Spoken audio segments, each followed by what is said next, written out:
everyone, and welcome back to the channel. And I have some rather unfortunate news today, and that is that it doesn't look like I'll be riding the lowrider again anytime soon. Apparently it has a transmission issue. Now, for those of you who are new to the channel, first of all, welcome. But to give you a little background, I bought a brand new 2023 Lowrider S earlier in the year. Did not have a good experience with the dealership, which I did a video on a little over a month ago. You know, if you want to go have a look at it, you'll see all the issues I had. Then we had unusually cold temperatures and a blizzard, which pushed my riding season back probably by about a month. And now, I get the bike, ride it for about a month, and it goes in for its first service and it's got an issue and it's down. So the issue I had with it was basically the downshifting. To downshift, I had to tap the shift lever up to basically reset the gear, if you want to put it that way. So it would be up, down, up, down, up, down, up, down, all the way down through the gears, which is obviously not normal.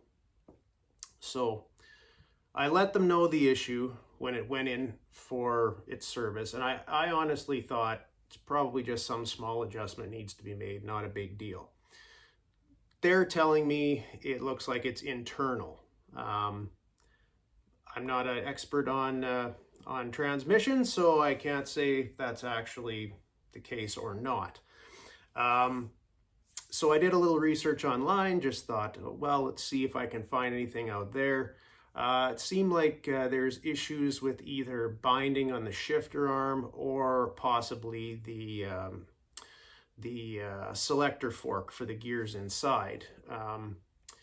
The one thing that did scare me on that was that is that the people who are saying they had these issues, they also said that the dealers were trying to shift the blame onto them and say, oh, the issue is because of you. You did something wrong. You didn't shift the bike correctly and now you caused this issue. So I hope to God they're not going to try that, because I'll flip my friggin' wig if that's the case. But right now I don't know anything. The service manager just said they're going to start opening up the transmission to see what they could find. I will say this, the bike, the Lowrider S I have, has forward controls. Comes stock with the mid controls.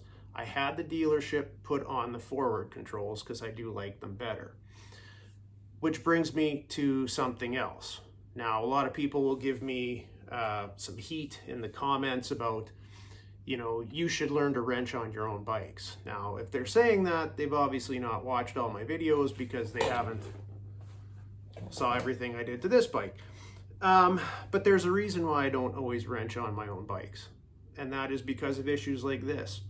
On a new bike anyway, on a new bike that is under warranty, if it has anything invasive to it, I generally won't do it. And even putting on forward controls, that's not a big deal.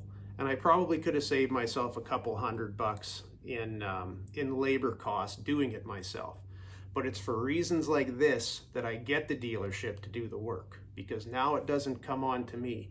Because I will guarantee you, had I put those forward controls on myself and there's a shifting issue and it caused something with the transmission, guaranteed they'd be coming back on me and wanting me to pay the bill.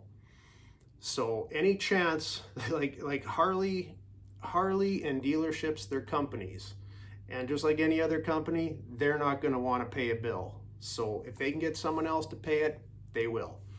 So that's why I haven't done a lot of wrenching on my new bikes, unless it's something simple like slip-ons or an air cleaner, stuff like that. Older bikes, do whatever you want. But I don't have the money to be, fixing engines if I screw something up, or transmissions or stuff like that. But anyway, that's the issue. I've never had an issue like this on a transmission before. They also said that they called Harley, and Harley told them that it's a problem. Now, yeah, it's a problem, but I didn't really get into whether they meant like it's a known problem or it's a known problem on this model, but we'll see what happens. If it is something with the forward controls, Obviously, I will let you guys know. I will let you guys know more when I know more. So there will be a part 2 to this video and let you guys know exactly what they're going to do to it, what the issue is, and when I can expect to have it back. But for now, I'm kind of stuck with old Leaky Pete here. Unfortunately, you know, it's a 1988 Sportster that's a hardtail, so it's not good for a lot of long rides. So probably won't be doing a whole lot of trips on it.